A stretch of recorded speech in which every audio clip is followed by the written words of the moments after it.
I've had periods where I've been the sole breadwinner and I was working full time and I had a baby, and then I was coming home and trying to do all the night parenting as well. And I was so exhausted. Like, I was so completely burnt out trying to do it all. And that was like being out of alignment with my values and what was important to me. Building a business is tough, and doing it alone even tougher. Welcome to She Talks, your go-to podcast for raw, relatable, and ridiculously useful business advice. I'm Lisa Jones, and I'm both a mum and a serial entrepreneur, and I'm here to help share real stories and proven strategies to help you scale up your business. Let's do this together. Hey lovely, Lisa here, and before we dive into today's episode of She Talks, I have got a little favour to ask you.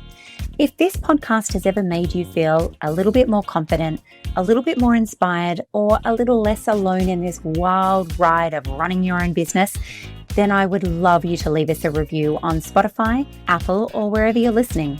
I know it sounds like a small thing, but it really helps get She Talks into the ears of more incredible women just like you, and it helps us keep bringing you the good stuff. And if there's an episode that made you go, oh my God, every woman in business needs to hear this, please share it with someone you love.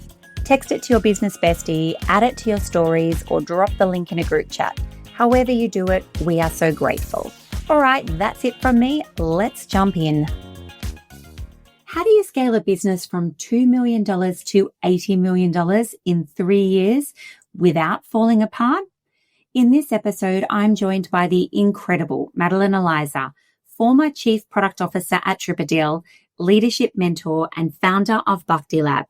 We unpack what it really takes to scale fast, messy systems, big risks, and why burnout is the biggest barrier. From hiring 80 staff around a Byron Bay car park to leading from a place of inner power, Madeleine shares practical tools, mindset shifts, and the deep inner work needed to grow a business and stay sane. So if you want to thrive and not just survive, then this is the episode for you. So Madeleine, you were the Chief Product Officer at TripADeal, where they went from $2 million a year to $80 million a year in just 3 very short years. And that kind of growth doesn't happen by accident. So I would love to know what you think the levers were that drove that massive scale up of revenue. Yeah, it was a wild ride. I actually started in the business. I was the employee number 3. There were 3 of us in the office when I started, including the founder, CEO. And I took on the role of operations manager, where I was working very closely with the founders through that period of growth. And when I started there, the business was selling kayaking trips around Byron Bay, kind of cheap Bali accommodation. It was pretty entry-level travel product. We tried different things. That was the first lever I think that I would flag, is just not being afraid to try things, take risks, and fail forward. And so we started to sell a different range of travel product, particularly package tours, which really resonated with, I guess, what you call the baby boomer audience, particularly retirees who often hadn't had an opportunity to travel outside of Australia much and wanted to tick things off the bucket list without breaking the bank. So we really listened to the customer. That was another key lever there, of really listening, not developing a strategy and then just try to roll it out no matter what. It was really listening and being very responsive to the feedback that we were getting for the customer. So taking risks, trying new things, finding, oh, this particular China tour is selling really, really well. Let's do more product like that. And one of the things we found with the customer, with that particular demographic who had only ever booked travel through a travel agent before, and often they hadn't traveled very much at all overseas. So there was a lot of fear, a lot of hesitation, a lot of uncertainty. And we started with a customer service team on site in Byron Bay, where the business was founded and continues to be based. And that really established a lot of trust with the customer. And I think a lot of travel brands that had that type of growth up into the hundreds of millions of dollars of revenue would have been offshoring that customer support. but it remained onshore for the whole time that I was with the business. And I'm not sure what happened in the years following that, but that was a really key part of the growth as well, that developed this sense of trust with the customer. There was relatability because a lot of them had been to Byron Bay, so they felt like they were talking to a friend there, and it really helped to meet their needs. Booking travel in a new way, because we were quite disruptive for that audience and that market. They'd never booked travel in that way before. So that was another key one. The marketing was a big lever. Again, it was trying different things. I can remember the first time we took out like a little strip newspaper ad in one of the Sunday papers, and it felt, $5,000 or $10,000 or something. It felt like this huge investment. And fast forward a few years, and that would have been a tiny drop in the ocean of what we were spending on marketing. But we found that that was the perfect fit. That was where this audience that we discovered of these retirees who hadn't necessarily traveled very much, they were all reading the Sunday travel pullouts from the Sunday papers. And so we went really hard on marketing through that channel. And when we started, the travel section was quite small. In the Sunday Telegraph, particularly in the Sun Herald, we advertised it in a lot of different media channels, and all our competitors quickly jumped on. And by the time the business was booming at that $80 million revenue year, the travel section was like 25 to 30 pages thick, because everybody was jumping into the same strategy that was working really well. And then in terms of other levers operationally, we hit this sweet spot of product market fit. And we did not have the systems ready in any way, shape or form to deal with that growth. We were doing, $1 to $2 million a year in revenue. And it leapt from $2 million to $20 million in revenue in 12 months. I've actually got goosebumps as I say that. Insane revenue growth, and certainly not in any way normal. Yeah, it was pretty wild. We were the fastest growing company in Australia that year. And then the following year, when it jumped up to 80 million. So those 2 years were just totally insane, to be honest, from an operational perspective, which was my role in the business at that time. And we had choices to make, because we had a website that was custom built, that had been built to sell the very basic sort of travel product, day tours and things like that I was describing.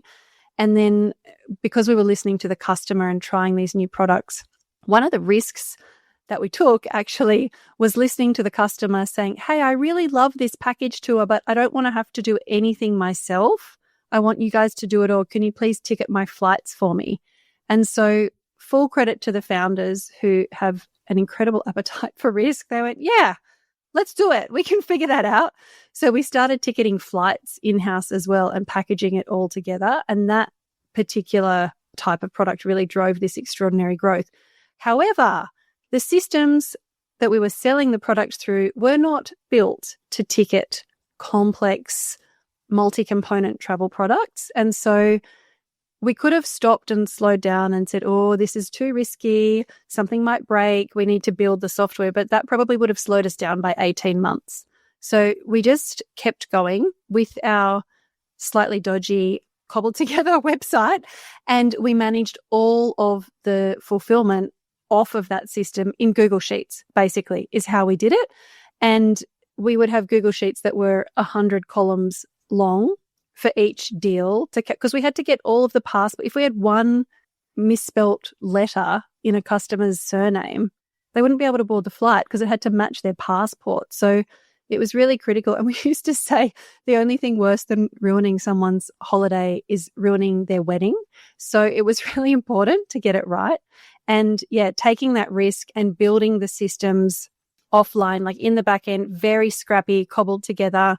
And it was really cumbersome for the team as well, having to work in that way. It was very high pressure. The workload was immense because of the volume that we were doing. And then the systems just didn't work in a way that was, they worked to deliver the product to the customer, but from an employee experience perspective, it was quite a headache for those years of rapid growth. But I think that was a really important lever, and something that I think it's important to talk about, because growing at that pace is really messy. Like, there was no way to get around that. And sitting with the discomfort of that and finding solutions to work around what we had and just keep moving was a really important piece of the puzzle. That summary you've just given us is like a year's worth of lessons in about 5 minutes. That was incredible.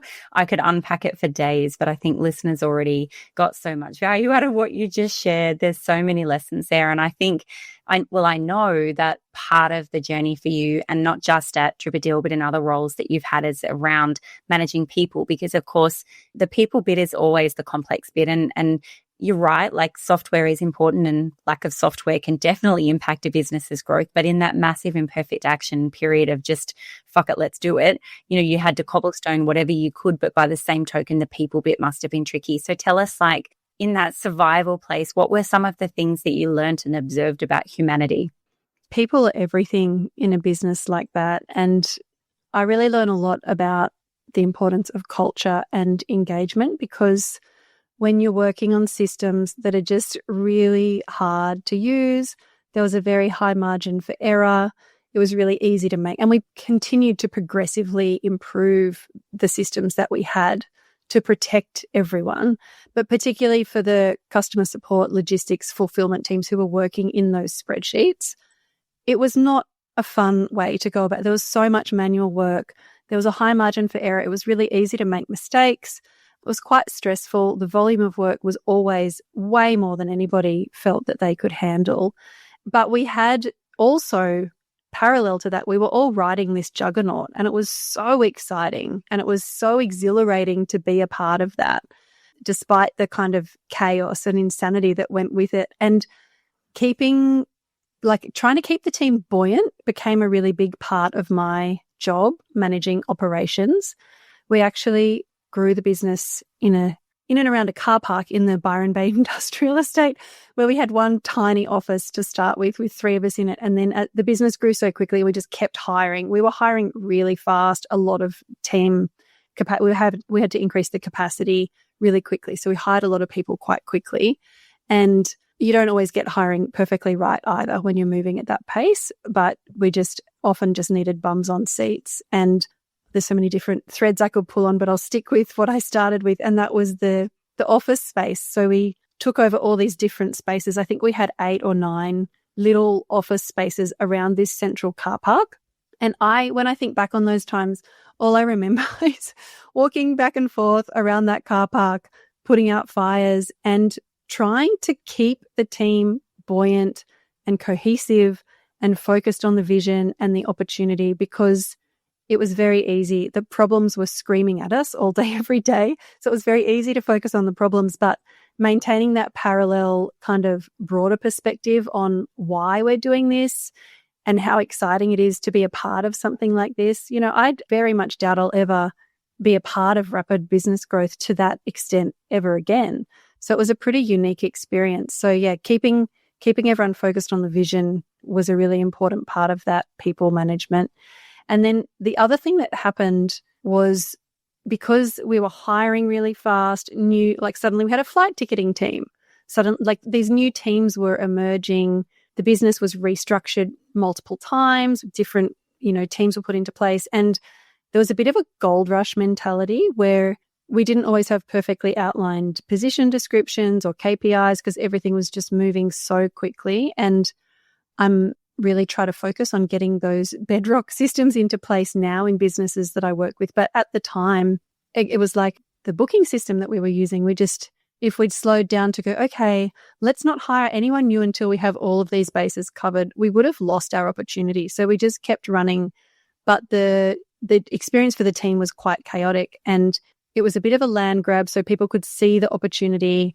Positions often weren't clear, so it created a bit of a culture of uncertainty, and that could create fear for people as well if they weren't sure where they stood or if their role was going to still exist in 6 months' time. So I learned a lot about navigating that kind of emotional terrain of leadership as well. Let me guess, you've built a successful brand, but now you're feeling stretched, stuck, and unsure how to scale to the next level. I see it all the time. The truth is, what got you here won't get you there. That's where SheCom's Scale Mastermind program comes in. We've helped so many women grow from 6 to multiple 6 and even 7 figures without sacrificing their sanity. If you're ready for real strategic support and to be surrounded by women who truly get it, come join us. You don't have to figure this out alone. Head to shecom.co and take that next step. I reflect upon my role here as CEO at Shecom, and I think you hired around 80 from 2 or 3 to 80 quite quickly, and we're maybe half that at around 40. But my reflection is that one of my jobs as a CEO is actually fatigue management, and I feel that sounds a little like yours too. I think it always needs to be the rah-rah crew of like making sure everyone's aligned with the mission and the purpose of a brand, but it's probably not talked about enough is our job is also to manage fatigue and make sure that people don't get so fatigued that they leave, because replacing team is so much harder than retaining the ones that you already have. There's such a loss when you lose a team member, even if it's only a few weeks in, because you've then wasted those few weeks and have to go and hire again. And I'd love to know, like, in all of those 80 or so hires, like, what's the biggest lessons you learned around? Is it somebody's outlook is more important than their skill set? Or like, what have you learned about hiring and leadership? I love that term, fatigue management. That's so spot on. It's definitely a big part of it. One of the things that I learned and continue to really hold by is just the importance of connecting with your team members on a human to human, like, take the masks off, take the armor off. We're two human beings in this crazy experience together. And managing the fatigue and the uncertainty and everything that comes up with that kind of, and it's not to say vulnerability like you're bursting into tears every 2 seconds in front of your team, but being able to connect on a human level is really important as a leader, I think. With hiring, yes, we did a lot of hiring and we didn't always get it perfectly right, but we also, we had an incredible team there and everybody was sort of outside their comfort zone a lot of the time. And I was so inspired by that and witnessed so many incredible team members just expand and expand and expand their capacity, because they're constantly at this edge of like, oh my God, I don't know if I can do this. Like, I think our prevailing sentiment for that whole period was, I can't believe we pulled that off. I love watching that growth, because it's often in that space of really intense discomfort where the growth happens on a personal level and also on a business level. So, and it's given me a good benchmark as a leader since then, when I know teams are under strain and they're in discomfort, that, well, it's nowhere near as crazy and chaotic as those years at TripADeal. So I think we can push it a little bit further. And in terms of hiring, we did have systems in place to step through that hiring process, even if it was rudimentary, to try and mitigate risk as much as we could. And we had a lot of incredible team members join. In terms of your question about skill set versus kind of personal attributes, I think it's a bit of both. And it would depend on the role. We had this interesting, in the early days, I think it was a lot of kind of personal attributes, and then people were growing into the roles because they weren't necessarily hired for the role that they ended up taking on. And we had this interesting tension point in the culture of the business when we reached, 50 plus staff, where we were starting to attract really serious, seasoned corporate players, particularly people with travel industry experience, because we were total renegades in the travel industry. Nobody in that founding team had kind of deep industry experience with, flights and cruises and all of the complex components that we ended up selling. And so we started to attract more seasoned players because we really needed to. And it almost felt like the kids versus the grown-ups for a while. And we had this mentality where a lot of the older staff it was change, right? It's this complexities of change management, where the staff who had been there for a while would be complaining that everything was changing and we were putting more strict systems in place. There was more accountability and things felt a little bit more serious than they had been in those early days, where the business was, it was just growing so rapidly that it was more loose in the way that it was run. So they were balking against the changes that we needed to put into place. And then the more recent hires that we were bringing on, who had come from really serious corporate backgrounds, were walking in going, oh my goodness, this is a madhouse. I'm not sure if I'm cut out for this. So we had these two very different perspectives on the team and the culture, depending on where people had come from. And it was an interesting time trying to keep that, to keep the team cohesive, I think, was one of the biggest challenges, and keep people retained, as you were saying before as well. I think that would be something relatable to a lot of listeners who've built a brand or a couple of brands up. There's revenue barriers that you hit where you realize that the all-rounders, for example, that you'd hired early, their skill sets are no longer appropriate to the sharp edge of the sword that you're looking for as you go break through revenue barriers? I know, talking to lots of women, that, around about 1 to 2 million a year for an e-commerce store is about where they're a couple of part-time all-round generalists no longer really fill what's required on a marketing level or on a ops level in order to be able to take the business to, say, 10 mil. And then 10 mil is like another revenue barrier where suddenly the slightly more specialist people, you break way for, like some of the team that I'm hiring at the moment are like come from heads of departments. Like my new head of sales, she's come from a, $500 million a year sales team. Like these are big corporate roles that they've had, and they come across to my little old brand. And I think that you then have to have the SOPs and the KPIs and the success metrics and the software platforms. And so I feel lots of women would be able to navigate or understand what we're talking about, because I think I find it, or I'd love to know how this has impacted you. You talk about psychological safety. I know that's one of the things that you mentioned, and I'd love to unpack that a little in team. But for me, I had a team member who came from my previous company and she followed me to this one, and she was very much the all-rounder. And I guess it ended up going pear-shaped, and I share it because it still kind of smarts me a little from the sense of I miss her and I'm really sad that it went pear-shaped, but there was a sense of ownership of me. I've worked with you a really long time. I know exactly who you are. And I've changed and evolved as a CEO, as teams do evolve and grow and businesses evolve and grow. And then we need different people. And I think that sometimes when we essentially shake off our earlier team members, that can be a bit painful. And I know a lot of women get very attached to our team. And so tell me how that impacted you over the growth of businesses, and what is psychological safety? Yeah, that's, I think, such a common experience. I can absolutely relate to that, not just with TripADeal, but pretty much every business that I've worked in since, because I've worked a lot in that kind of scale-up zone from 1 to 5, 1 to 10 million. And it's interesting because I think we all, well, most of us, I speak on behalf of everybody in this position. Obviously, that's not, maybe not everyone feels the same way, but I think there's a general desire to want to bring people along with you when there's been that loyalty and when someone's been with you from the very early days and been instrumental in getting the business to that stage. There's an interesting thing that, and this is why I talk about inner work with leadership so much, because who you need to be and how you need to operate when you've got a team of 3 people compared to a team of 30 or a team of 100 is quite different. And so there's it's like this beautiful personal development course, I think, as the founder, CEO, whoever's at the helm of that organization, to keep evolving. And there's an opportunity for those early team members to come with you as well and to keep evolving. And I know in my experience, I've always tried to do that and to offer development pathways for those early staff members where it's possible. And it's tricky as you go from maybe you've got 2 employees or you've got 1 all-rounder with you. And then, as you say, the business starts to segment out and there's more of a hierarchy and there's more teams with specialized roles coming into place. Often it can be hard to take that person who's an all-rounder and translate that into a more specialized role. And I've done that with TripADeal particularly, because the business was growing so much for several years.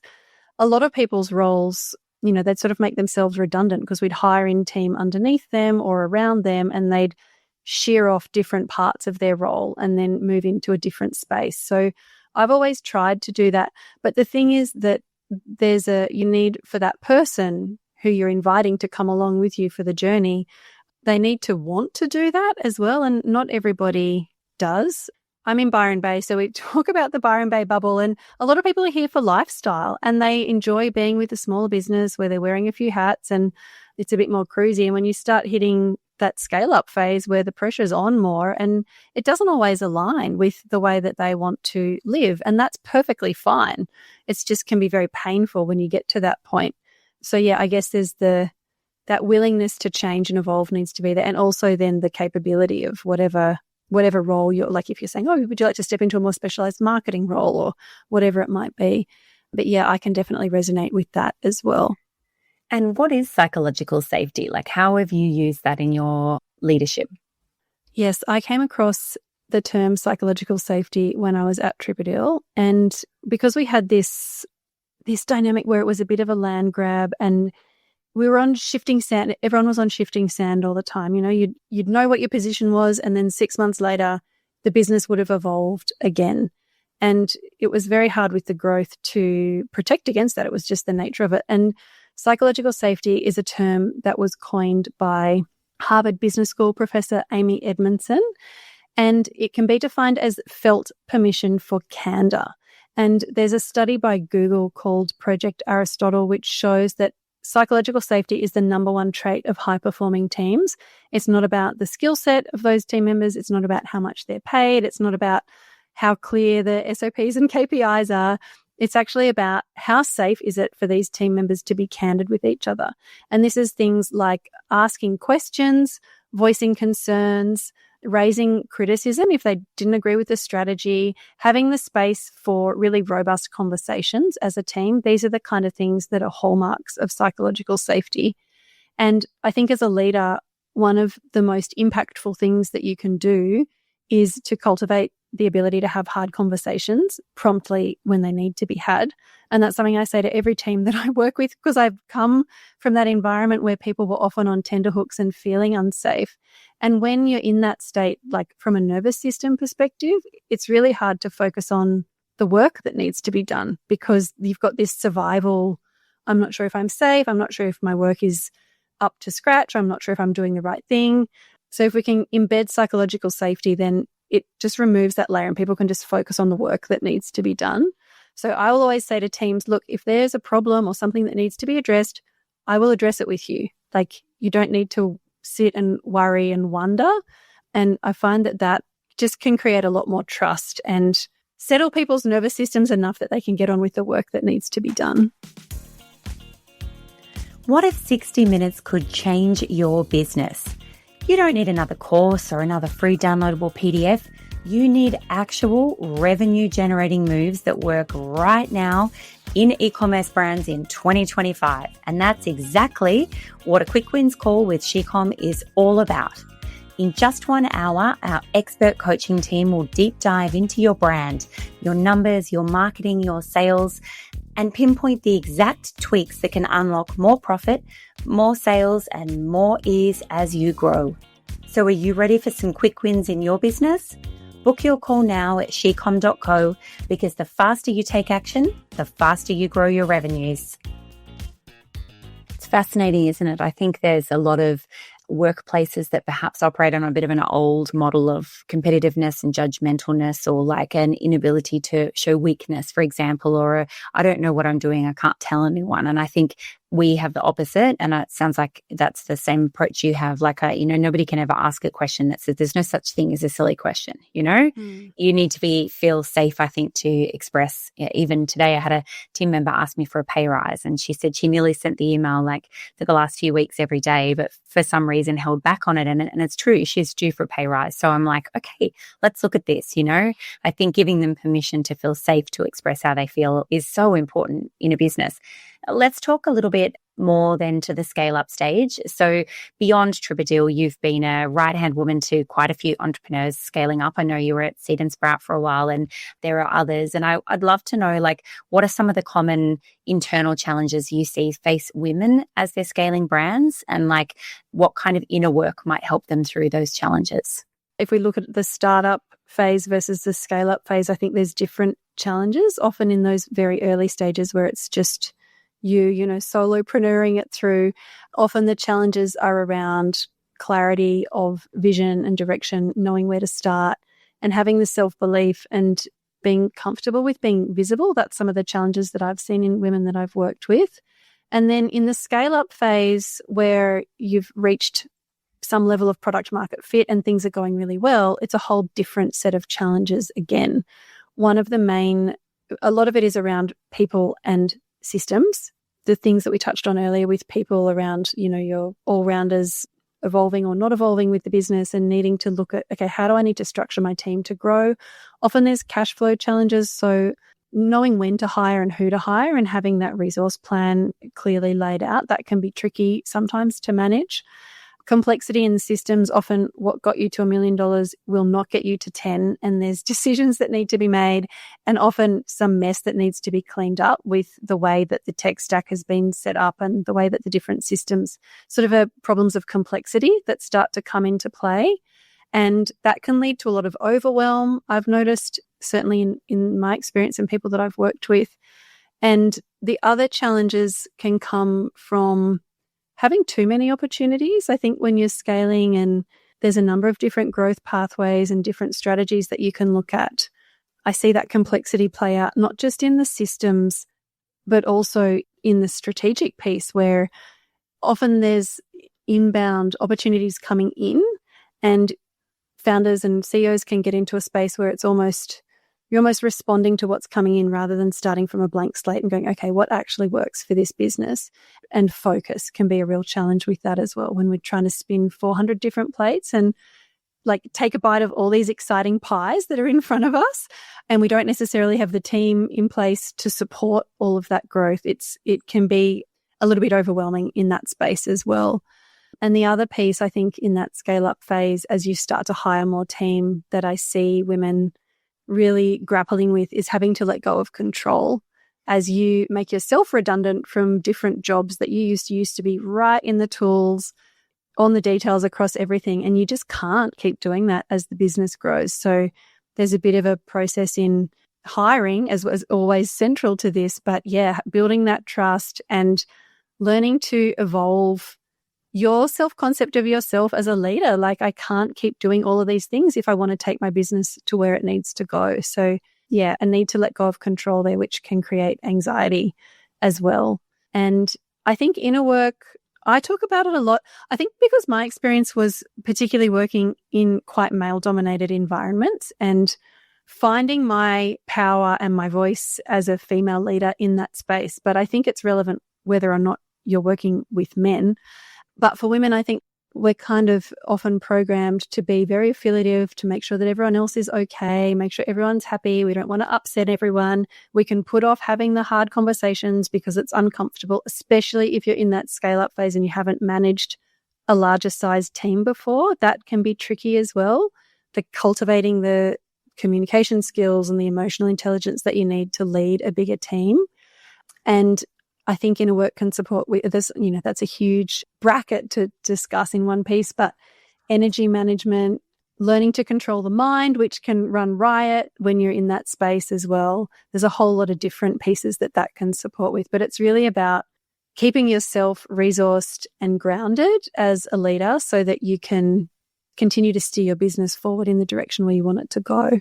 My God, that was also like a whole training module on its own. The last 5 minutes of conversation, I don't even know where to start. There were so many gold nuggets in there. Oh, it's so beautiful. Like, I just could listen to you forever. Incredible wisdom. And I always think wisdom is earned in the trenches. And when somebody speaks with wisdom, everybody listens. If the lessons that they've learned were blood, sweat, and tears, and clearly yours have been, and fascinating shares today. Thank you.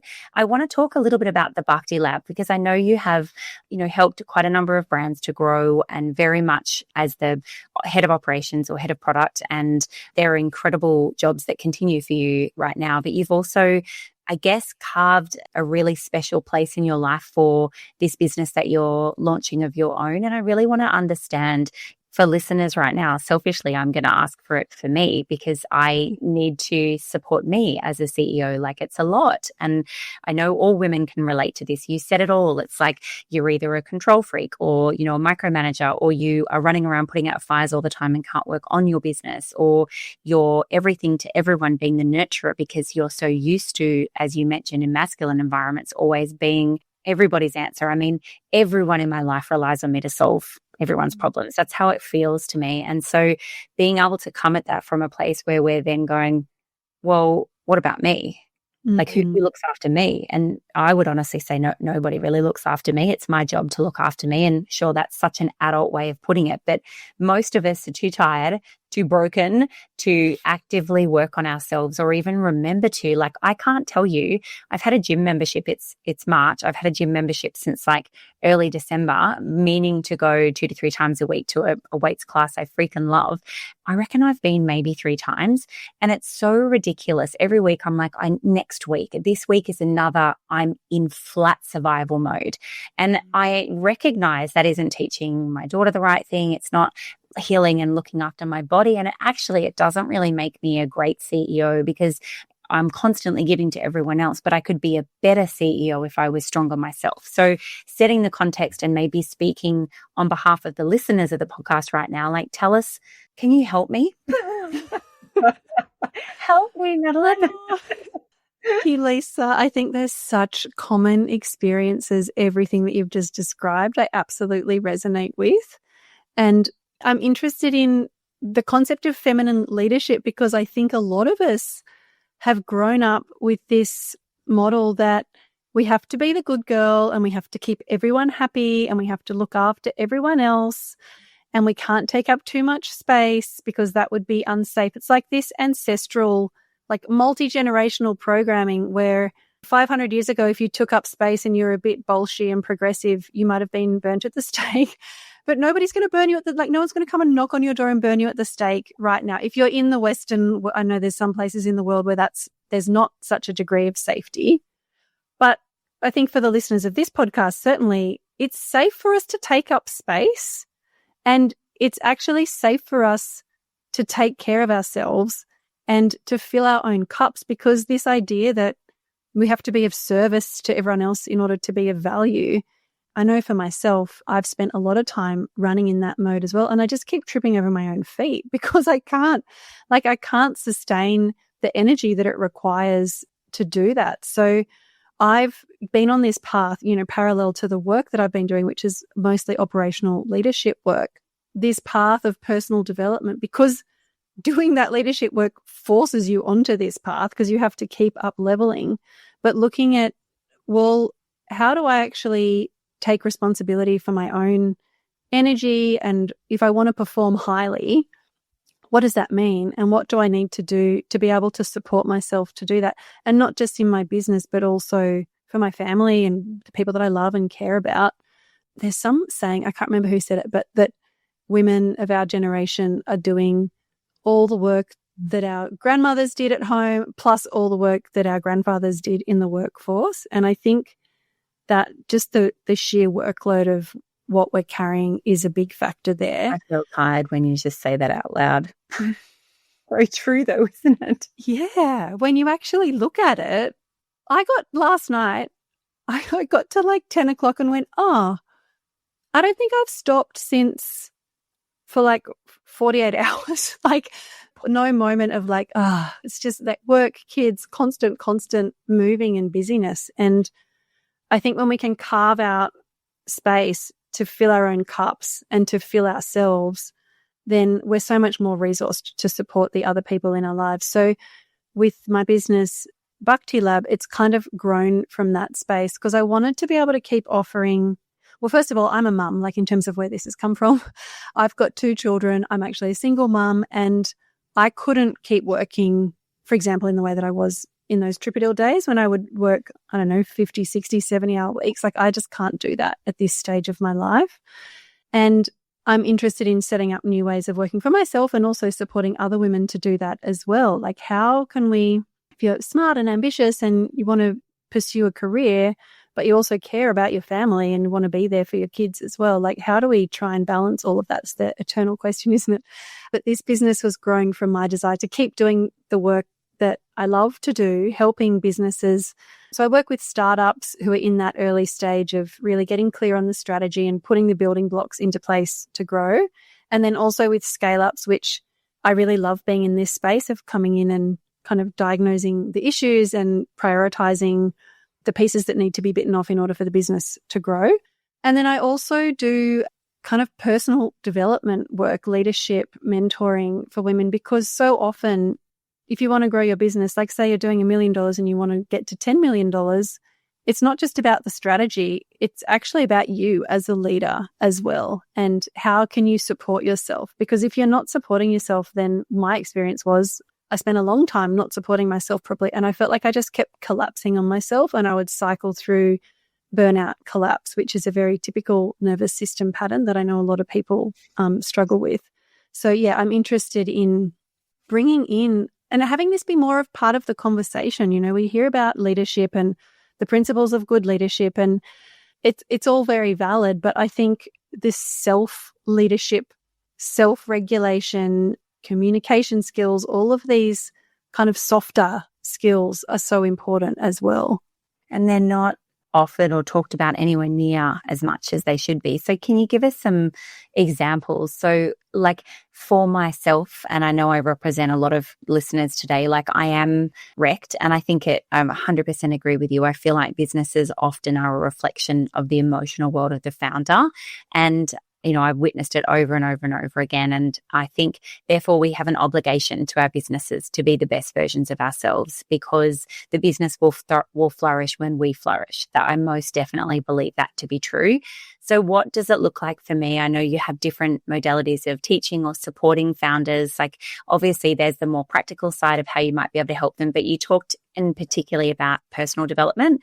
And I want to unpack that. I did read on your website some Tantra teachings, and I lived in Byron for quite a few years and know a fair bit about the version of Byron Tantra, but I don't know if that's necessarily what you're talking about. So tell me a little bit more about that.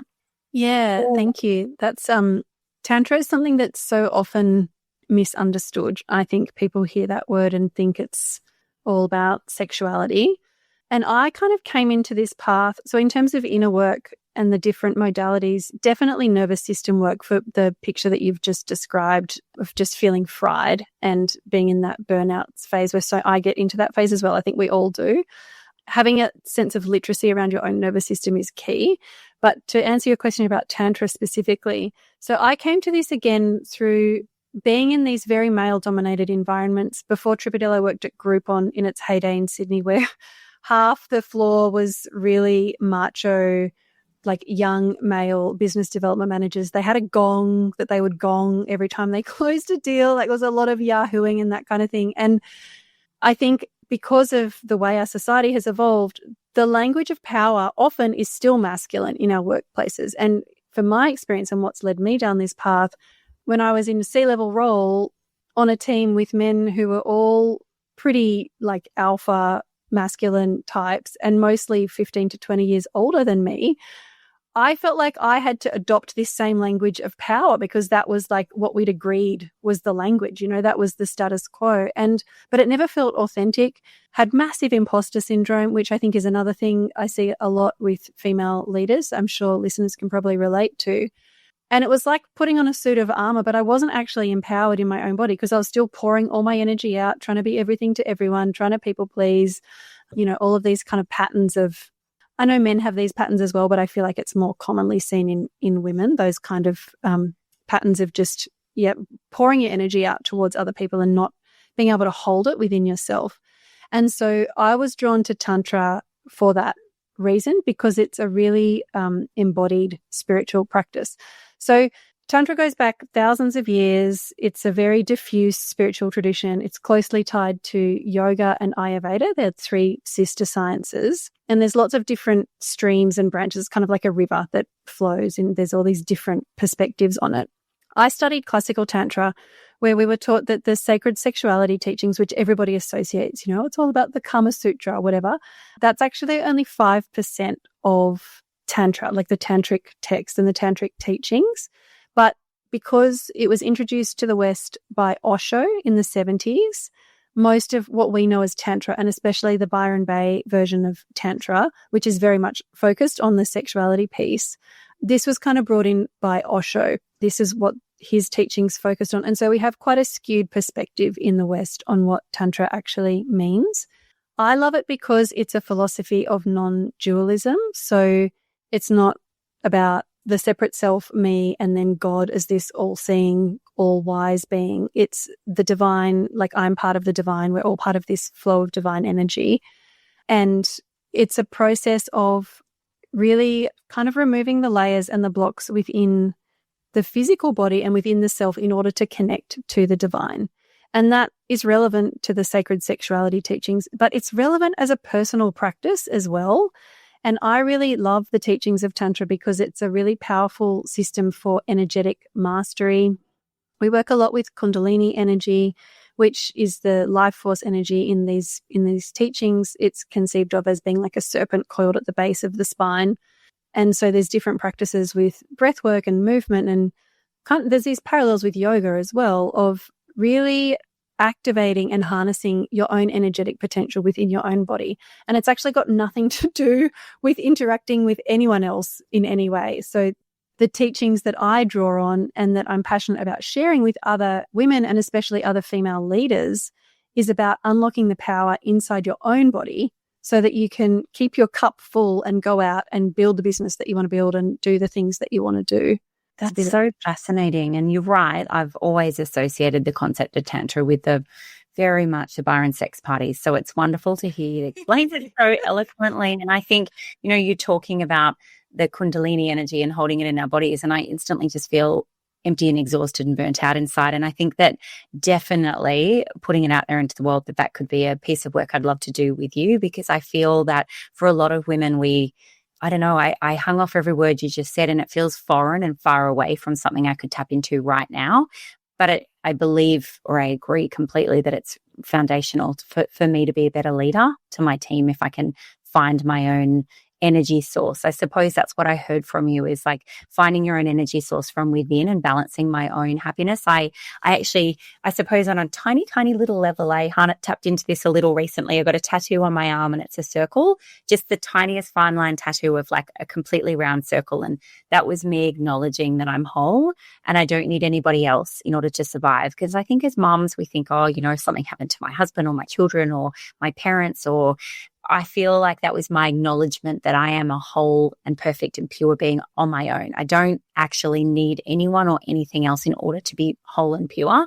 And that tattoo is what that symbolizes for me. And I think maybe that just is a tiny little piece of what you're telling me. You might actually have the tools in order for me to be able to live.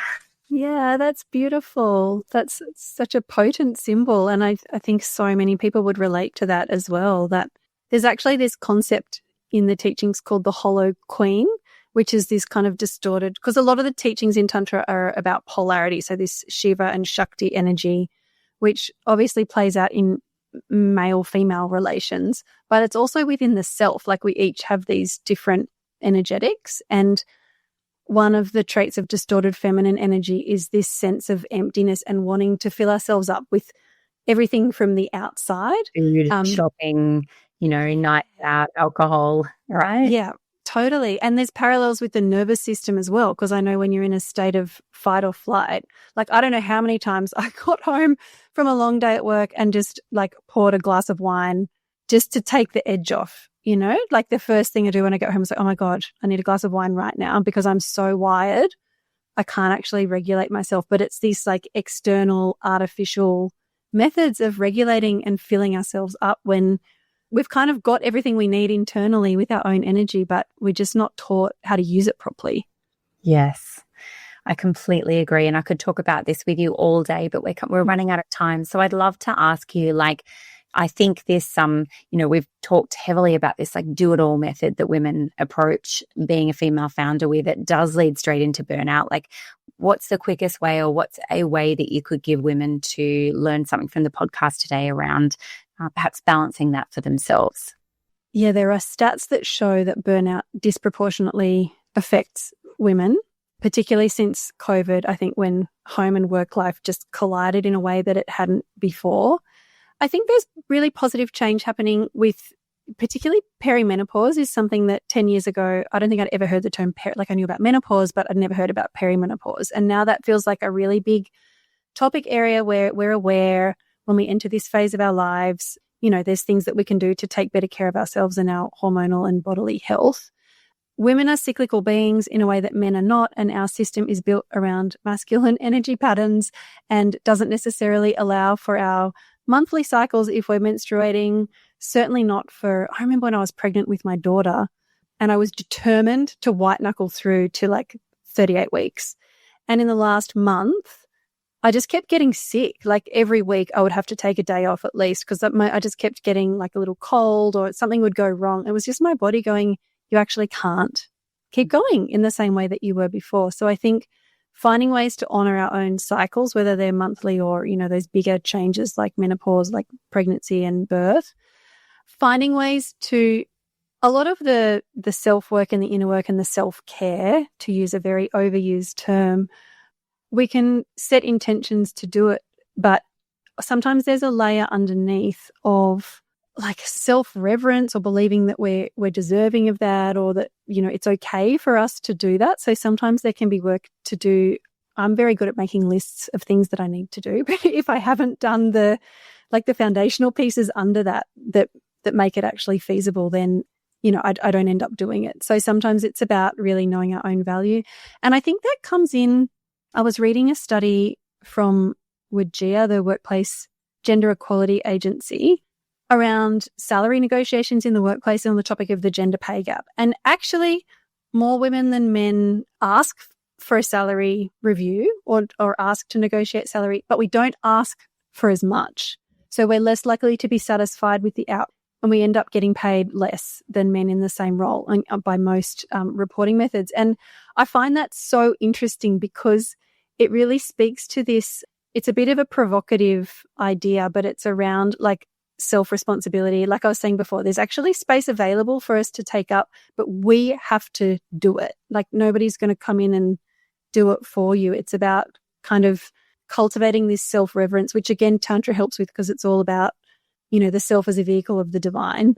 But having this attitude of self-reverence and knowing our value, and so then therefore being better able to take care of ourselves, I think, in the work sphere. And then also knowing our values, like in terms of parenting as well. I think, look, for me, for example, I've really tried to set up my life so that I can, and my children are in care still. One of my children is not at school yet, and she's still in care, but I've tried to not like just shove them into long daycare centres all of the time. And that's no judgment on different choices that people make, but it's important to me to have as much time with my children as I can. So I've tried to set up my life so that I can do that. And I think that helps to prevent burnout as well. Because in previous roles, and over the last 10 years, I've had periods where I've been the sole breadwinner and I was working full time and I had a baby, and then I was coming home and trying to do all the night parenting as well. And I was so exhausted. Like I was so completely burnt out trying to do it all. And that was like being out of alignment with my values and what was important to me. So I think that's an important part as well. I could listen to you forever, honestly. What a gift you have in the way that you were able to enunciate very clever, interesting, fascinating learnings that you've had. I could listen to you forever. And I'm sure our listeners got so much out of the episode today. So thank you so much for sharing with us. Thank you so much, Lisa. Thanks for having me. Thanks for tuning in to another episode of She Talks. I hope today's conversation sparked ideas, gave you strategies you can put into action, and reminded you that you're never alone on this journey. If you loved this episode, head over to shecom.co for today's show notes, exclusive freebies, and special offers from our sponsors. And if you haven't already, hit subscribe so you never miss a future episode. Until next time, keep showing up, keep building, and most importantly, keep talking.